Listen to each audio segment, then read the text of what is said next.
Oi, tudo bem? Meu nome é Patrícia Antonucci e esse aqui é o meu canal.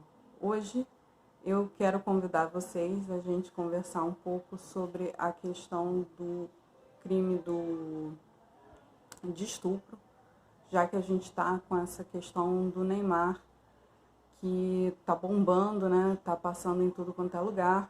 Mas antes eu queria dizer para vocês que assim, a gente hoje está com uma câmera nova. Eu espero que para os próximos vídeos a gente continue assim. Vamos ver se esse microfone que eu comprei funciona, né? Se esses equipamentos são legais de serem usados, né? Para melhorar a qualidade técnica aqui para vocês, porque eu espero que o conteúdo, né? Esteja ao gosto de todo mundo aqui, para que a gente possa sempre bater esse papinho, né, a respeito das questões de direito, né, do que está aparecendo por aí, do que a gente pode trazer de conteúdo, né, e aqui também o cenáriozinho novo, para mudar um pouco aquela parede branca que eu estava usando sempre.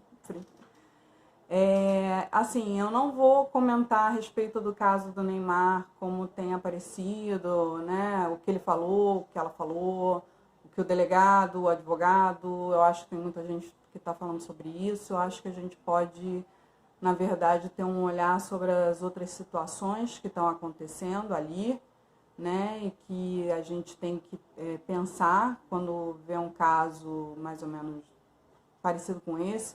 Quando eu digo assim, um caso mais ou menos parecido com esse, assim, falando do sentido de ser um crime cometido fora do país, né, que a atribuição dos fatos é na França, né, e aí como é que isso afeta o nosso direito, como é que o direito penal lida com isso, né? Então eu queria começar falando a respeito dessa questão do crime ter sido acontecido lá fora, né? Porque o direito penal, né, o nosso código, que é um código de 1940, ele já mais ou menos delineava como é que a gente deveria encaminhar uma situação dessas.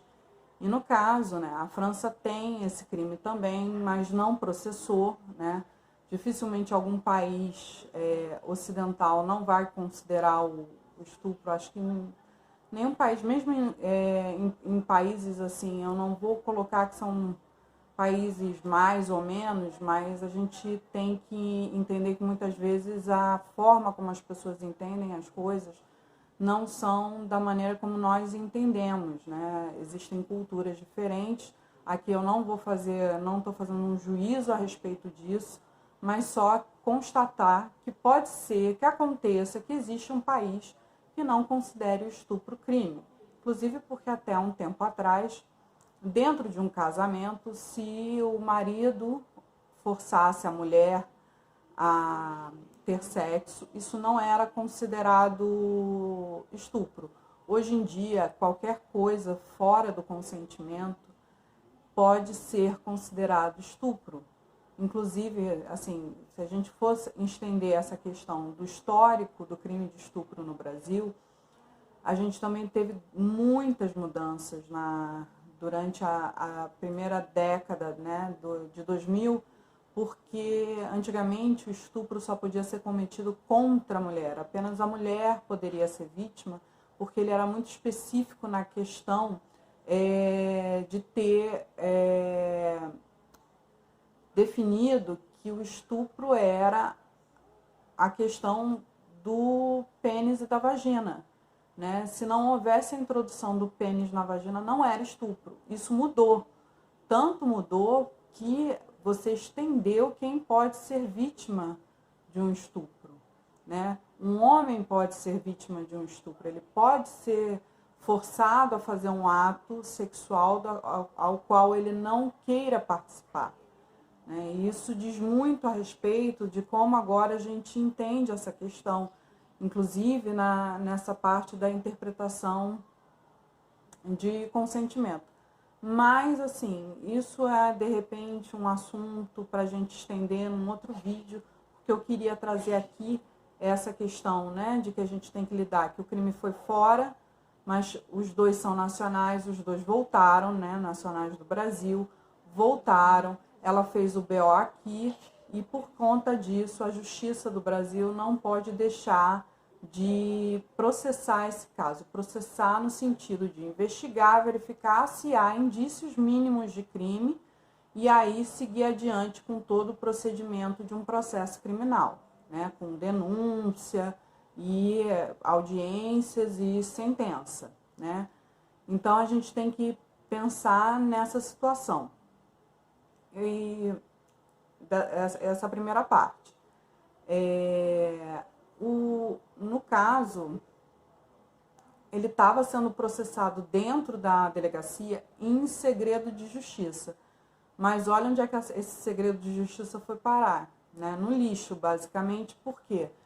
Porque a gente teve o Datena falando o nome da vítima ou da suposta vítima, como você preferir entender esse caso, em rede nacional, ao conversar com o pai do Neymar, né? E inclusive apresentando o boletim de ocorrência durante essa entrevista no programa dele.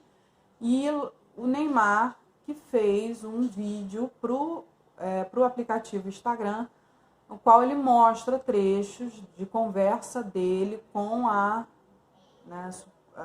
vítima, e que ele, né, disse que cobriu as fotos. Eu não cheguei a ver exatamente o vídeo, eu li mais ou menos alguma coisa do conteúdo que eles trocaram, mas assim, eu vejo que aí existe uma outra situação. Parece que houve a exposição dela, mesmo ele não tendo, ele tendo feito de forma que as fotos dela não ficassem expostas, né, que não se visse completamente ela, cobriu o nome dela. Mas aí você tem a exposição das fotos dela com a exposição do nome no programa do Datena. Parece que também teve a exposição do nome do filho dela. E assim, independente do Neymar, dela, de quem seja um, quem seja o outro, dentro desse caso, foi feita a exposição de uma criança. Isso jamais deveria ter acontecido. E também existe um outro contraponto, que é a denunciação caluniosa. Que aí eu pretendo fazer um vídeo específico, porque já entrou mais uma situação nessa questão da denunciação caluniosa, que é um crime que está no Código Penal, em que a pessoa é penalizada por ela ir e mover toda a máquina judicial, né, delegacia, delegado, polícia, promotor, juiz, para algo que não aconteceu, tá? Então, que também teve mais um desenrolar aí em relação a isso. Então, quer dizer, e fora que, por exemplo, há uma discussão muito grande se aquele vídeo do Instagram do Neymar, ele foi ou não exposição, se ele estava certo ou não em fazer aquilo. Eu já li juristas falando, não, ele estava certo, é produção de prova. Já vi outros falando que não, se ele queria produzir uma prova, ele tinha que ir até um cartório de notas, e transcrever em escritura pública tudo que estava naquele vídeo. Tá? E só um parênteses, que é assim que a gente entende dentro do contencioso, quando você quer provar o conteúdo de um e-mail ou o conteúdo de uma conversa em rede social, em algum aplicativo, você vai a um cartório, mostra aquilo ali para o tabelião e ele vai dizer que aquilo ali está de acordo com o que foi mostrado a ele. Tá? É claro que isso daí é um procedimento que é caro, né?